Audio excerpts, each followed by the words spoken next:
Welcome to Psychic Holistic Spotlight. I'm Kathy Costa, your host for today.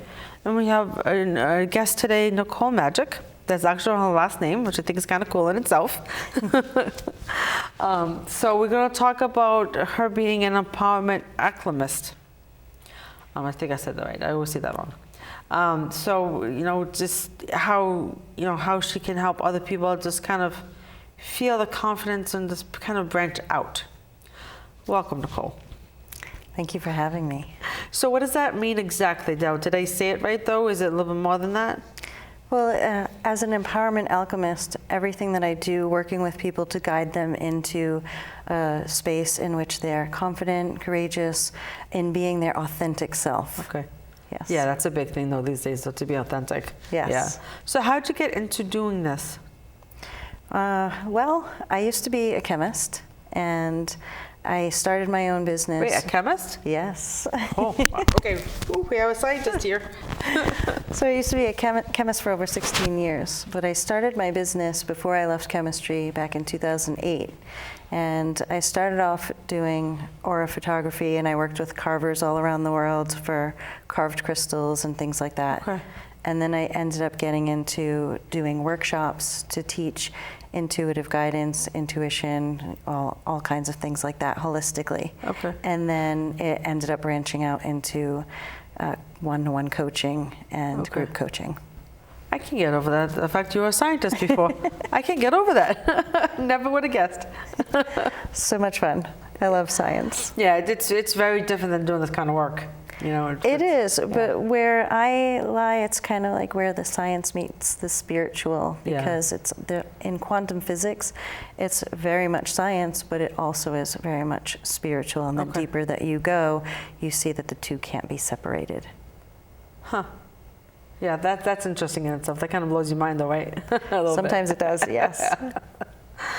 So with the empowerment alchemy, is it something that kind of happened by accident, though, or is there was there like a set schedule, or like I don't think I'm asking this right, though. Like, was there like already like a set up way to do this, though, or is it something you just kind of fell upon with the process? You kind of fell upon it? That's a good question, because what ended up happening is I took a lot of my adversity in my own life. When I was a chemist, I actually almost died from mercury poisoning. Huh.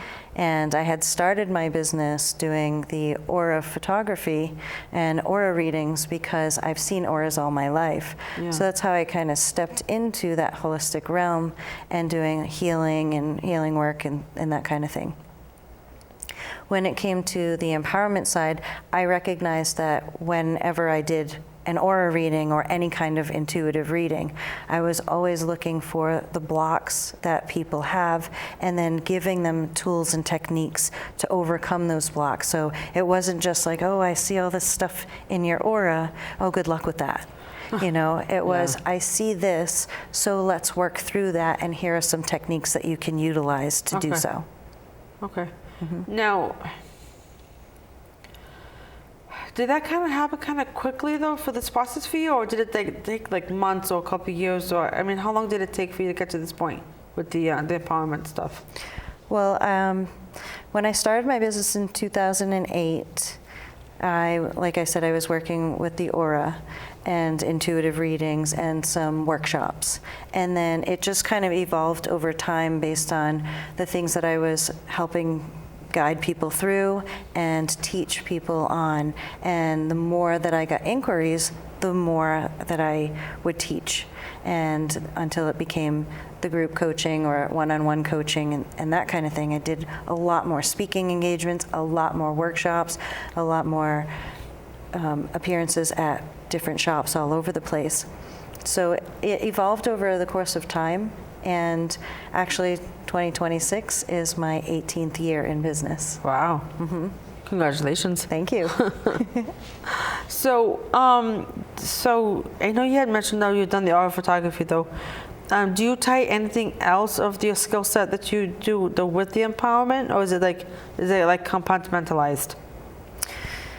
There is a certain element that is structured where how I start people off, and that is basically really honing in on what it is that you truly desire. I have a method, and that's called the DASH method. I use the acronym DASH, D-A-S-H. So the D stands for define your desire. So in order to know where you want to go, you have to define what that is, what that looks like. What is it that you truly want in your life? And then the A is basically, define your desire, then align with your core authenticity. So things like your values and different elements that make up who you specifically are. So once we really take a look at that and know where you want to go, we know how to get there. So then we know the S, strategize. We then strategize to get there. So strategize your actions in order to bring that in. And then the H is about healing all along the way. So it's not a linear process. We kind of cycle through. Alchemy is about transformation, and it depends on the person and what they're ready for. So depending on what level you're at currently, how far you want to go, and what you are ready for, we start stripping away the layers that limit that. So limiting beliefs, behaviors, things that you think, feel, and act, so that you can then strategize and like reset that calibration mark. So instead of being down here, you want to be up here, but we have to like incrementally get you up that ladder. Kind of like, the ladder and the stairs kind of thing. Okay. Now, when you started this, was it mostly word of mouth though, or is it like you already had a set of clients and okay, let me introduce this to you guys?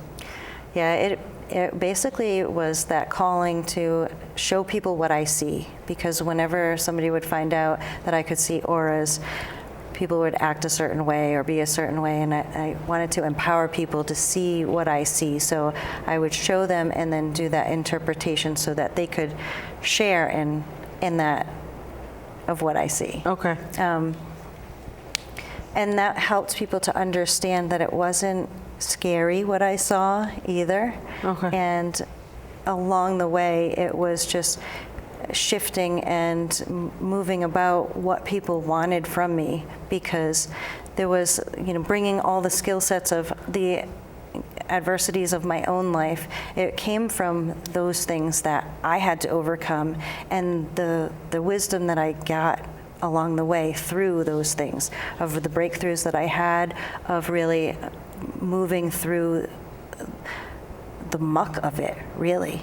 All those negative things and feeling a certain way when we're down and out, when you're the one that everybody relies on, and then all of a sudden now you need help. When I had mercury poisoning, it was just a crazy, I was in pain constantly. I couldn't think, I couldn't even speak. At a certain point, I actually could not speak. I talked like this. And it took me a while to even formulate what I wanted to say, because in my head, I knew what I wanted to say, but I couldn't get it out. So I kind of feel like I know what a stroke victim feels like when they know what they want to say, but they just can't get those words out. So it was, helping people get into a space where they can feel empowered to just be themselves. It aligns with who they are, and then attracts that life that they want to live, because it's already attracting the vibration that they are inside at that deep level.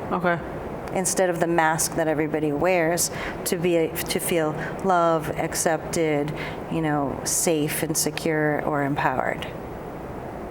So it's more than just the authentic self that people are reaching, though. It's just who they really want to begin with, on top of being authentic.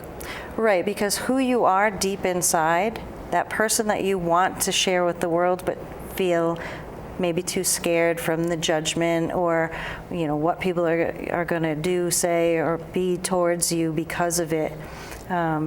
It's bringing that out. So in order to feel fulfilled in your life, to really live a life that you feel fulfilled in, there are 3 things that every single person wants. And that is to feel safe and secure. That's the first one. The second one is to be accepted. So love, acceptance, respect, those types of things. And the third is to feel empowered.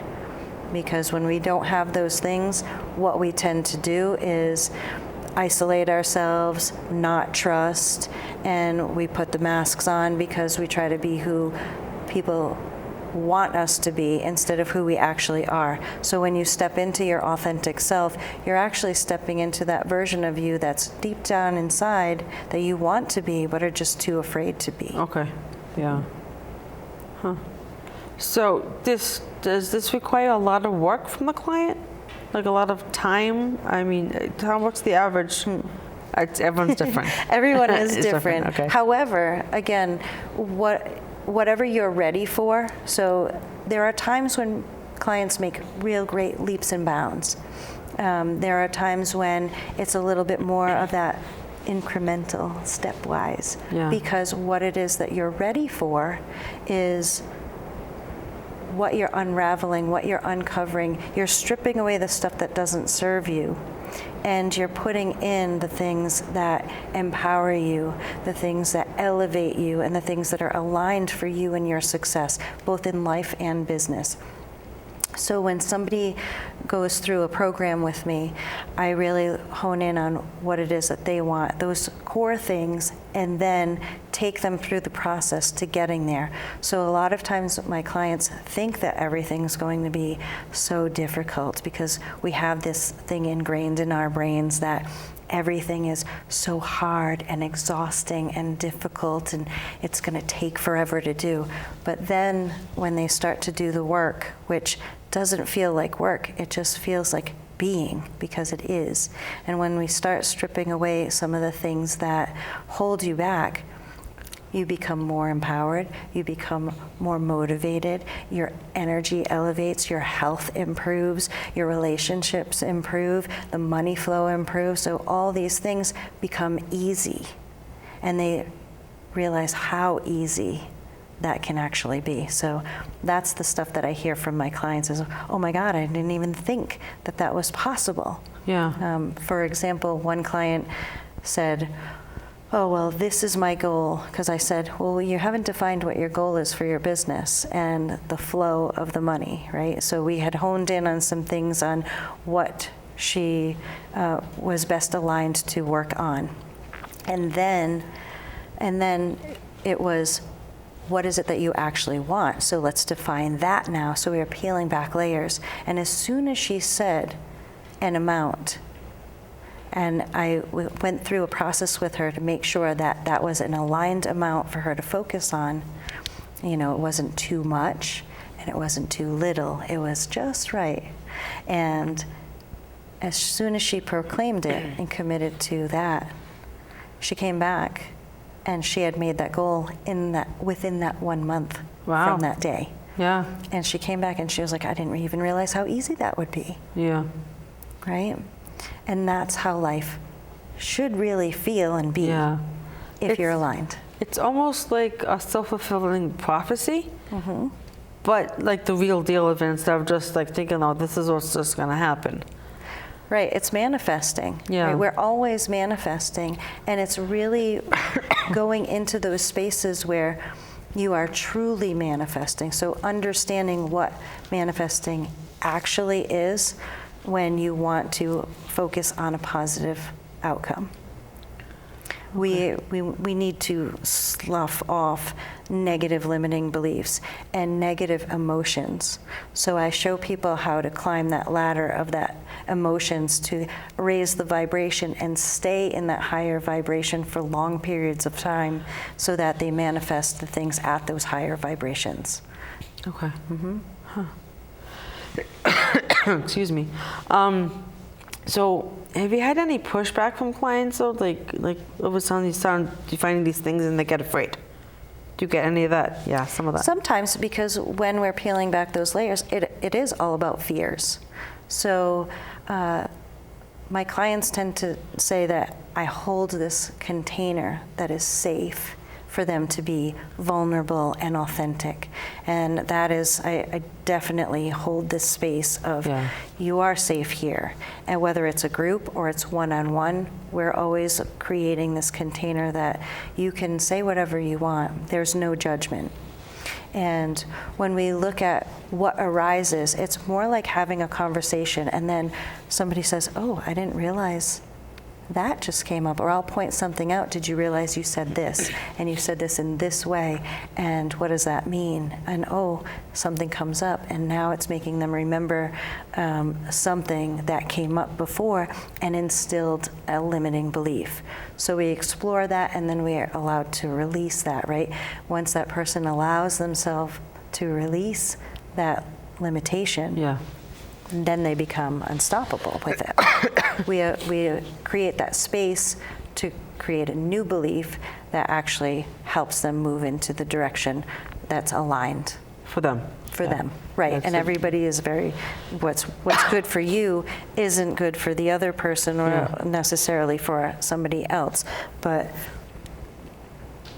when you are able to really understand what's coming up for you and have that conscious awareness, then you can move into a space of that aligned success. Okay. Yeah, so we see all kinds of transformations from the little steps, and all those little things, they're like pennies, they add up. And then sometimes we see like a leap and a bound. And then other times we see some really miraculous changes. Have you been doing this since day one of your business?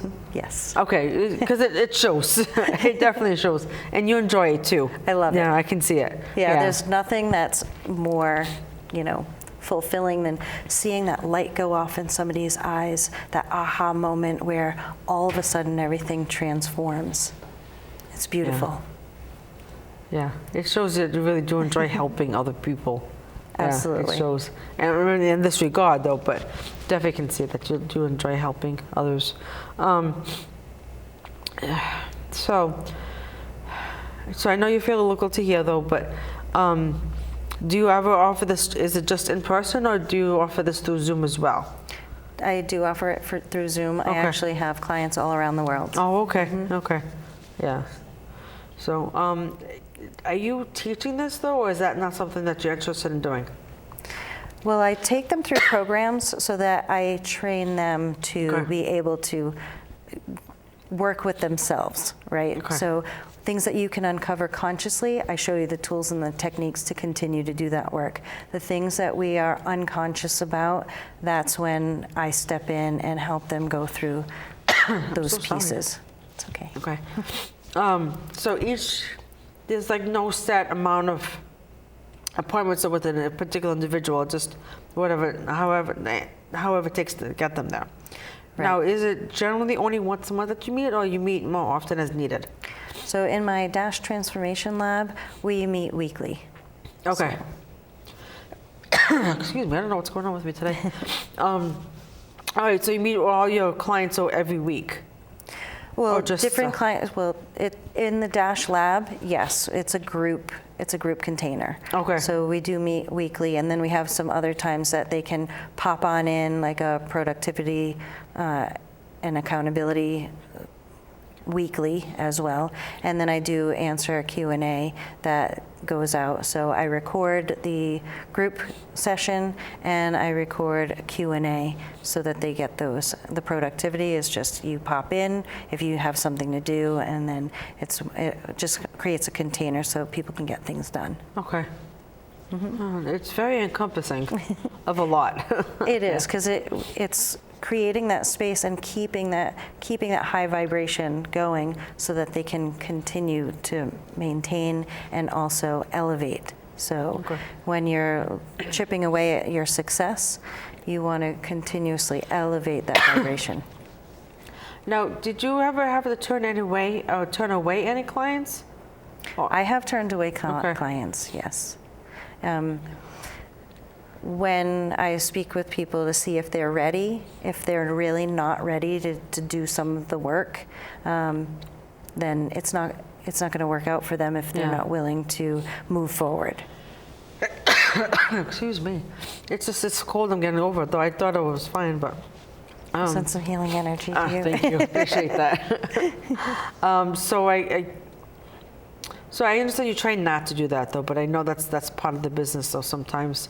But I mean, by the time they come to you, though, they're usually ready. You know, 'cause they They're want that usually change. ready. Yeah. Yes. Yeah. Right, because, I mean, you can hit the wall so many times before you're like, okay, I'm done. Yeah. I'm done with this. Yeah. So it's more looking for, do you have the time to commit? It's basically, you're going to do it on your own time, and then just meeting so that when we're together, or committing to at least watching the replays of the sessions. So I don't require everybody to be at everything. And I actually have times during the week, like twice a month, it's in the morning, like in the daytime, and twice a month, it's in the evening. So the people that work during the day can get the evening ones, and the people that work at night, they get the day ones. Okay. Yeah, so it's a fair balance. Yes. Yeah. You definitely want to be fair about stuff, though, too. So, I don't know if I asked this already, but how long did it take you to develop this process that actually worked for you? So, the process was developed over time with, especially the mercury poisoning that I experienced. It was very debilitating, and I was the sole provider for my family of 6. And I basically was in massive pain. I couldn't communicate, and I had to rely on everybody else. So in that process, I started really developing how to get out of that space, how to get out of feeling like a victim even, right? Why me? Yeah. Why is this happening to me? I'm the one that everybody goes to. I'm the one that's supposed to be strong. I'm the one that's supposed to keep everything together. And then moving through that, and then every single adversity that happened in my life after that, it was refining it and refining it and refining it until it's like it's a system, and that I take people through, and the system works, and the system works wonderfully. Yeah. Yeah. Yeah, I could tell by the details you talk about it, though. It's like it's definitely like A plus B to C to D. It goes just kind of all the way Right. down.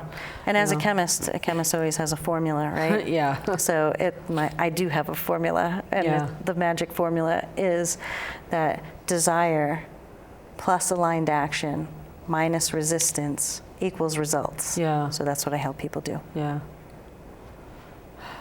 Yeah. It's quite the process, but like, has anyone failed doing No, this for themselves? no. Okay. You can't fail. If you apply it, it always works. Okay. Yeah. Well, that's the key, though. If you apply it, yeah. Yeah. Well, I mean, it's just like this. If you take a book off the shelf, you read it, it's a self-help book, and you say, oh, this is great information, wonderful wisdom, such good guidance, and then you close that book and you put it back up on the shelf, and you don't apply any of it, it's just a book. You have knowledge in your head, you have knowledge and tools that you could use, but if you don't apply them, You they gotta don't do the work. practical of it, though. Yeah. Right. Yeah, that's the key, though. So it's not the tools that don't work, it's you don't put them to work. Yeah. So if you don't put them to work, or you're not willing to put them to work, then Yeah. The action it's is key. pointless, right? Yeah. The action is key. Yeah. Huh. So it doesn't look like you're gonna have to stop doing this, though, either, for people. No, Yeah. definitely not. Yeah.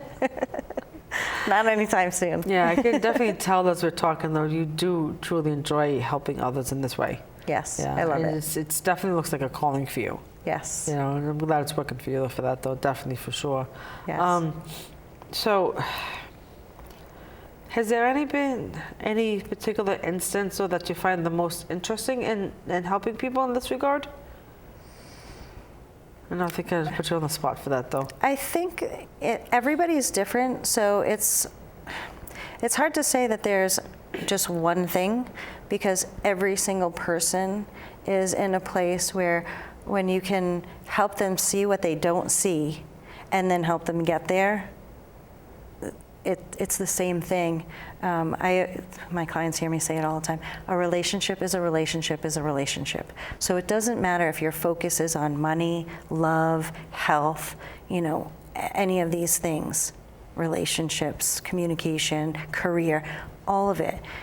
Whatever your focus is where you might feel like you're hurting the most in it, but that belief that's deterring you from obtaining that full success that you're wishing is also slowing down every other area of your life. So people are amazed when they start seeing the indicators of what that actually looks like, and that's what I also help them do. So I did finish a book recently, Okay. and there's some characters that are in that people can probably relate to. So there's that little thing of, here's some things with people that derail you, or dismiss you, or exhaust you. Yeah. All those things that, they suck the life out of you, how to deal with them, right? It's called Can You Just? But that is the epitome of when people are just having a hard time dealing with whatever, and they think that it's coming from someone else. And yes, we're all mirrors. So if we take a look at it from the dash perspective of really looking at it, I show you how to understand why people do what they do, give you the tools to not get in those situations, and then also change the things that have been attracting that. Can you talk a little bit about the mirrors that you were referring to? The How mirrors? other people are like mirrors of us? Yes. So let's say, if you're having some difficulty with someone on a job, or anything. I could take anything right now. Yeah. If you're having a difficulty with somebody in your work, and maybe they're just controlling and negative, and all they talk about is all this negative stuff, and every time that you're around them, they're just like flailing their arms around and yelling, or talking about all this nasty stuff that's happened to them, and that they're just dwelling on it. And you feel like you have to stand there and okay, yeah, and make them feel better. You don't have to. What is it that's going on inside? But what's happening is they're a mirror of you. So they see that you are going to allow them to speak all this negativity and kind of infect you with the negativity. And you're allowing them that space instead of holding a boundary. So they're crossing a boundary with you. And that's why you're getting exhausted. Okay, yeah. So because the mirror images happen, we're looking at, okay, if you just want to be peaceful, but you are going to basically kowtail to somebody so that they can vent and continue the negativity, you're actually condoning that behavior in some way. You're enabling it. Yeah. So it's opposite ends of the spectrum, right? Opposite swings of the pendulum. Yeah. They're exactly the same, they're just a different degree. It's a Hermetic law. And what we want to do is, instead of being on either side of that pendulum, we want to be in that space in the middle that's quiet and peaceful, right? Huh, So we that's wanna stay interesting here. analogy, yeah. Right? Instead of a high and a low, we want to be right in that peaceful middle. And that's what we're doing. And that goes with the Hermetic law of similarities, right? Because I know you mentioned that, the Hermetic law. Yes, there's that Hermetic law of the pendulum really is the opposite ends of the spectrum or pendulum. They're exactly the same. I mean, we could apply it to politics, but we don't want to go there either. No. But opposite sides of politics, they're actually exactly the same. They're just a different degree. Hot and cold are exactly the same. They're just a different degree. They're extreme temperatures. What's in the middle? At what point does hot water become hot and cold water become cold? When you have that middle space. Yeah. Is it hot or is it cold? It's everything. Yeah, that's where the balance comes in. Yes. Yeah. And so like the mirrors, it's kind of like there's a part of you that you need to look at yourself. It's like, why am I allowing this? Right? Yes, and that's where the scripted programs come in. So the unconscious programming that we have, that we're playing out, it's always going to bring you back into the space of whatever you're set to. So in order to reach that success level that you're looking for, you're always going to get just so far before you get slammed back down again. And so we have to recalibrate what your baseline is, and that's what we do through the dash. It's getting that baseline to be higher and higher and higher. I call them diving boards. Okay. When you climb a different diving board, you have to be ready to jump off that diving board. Yeah. So you do the work to get to go up to the next one, right? Yeah. And then you jump off that diving board, you get comfortable doing that.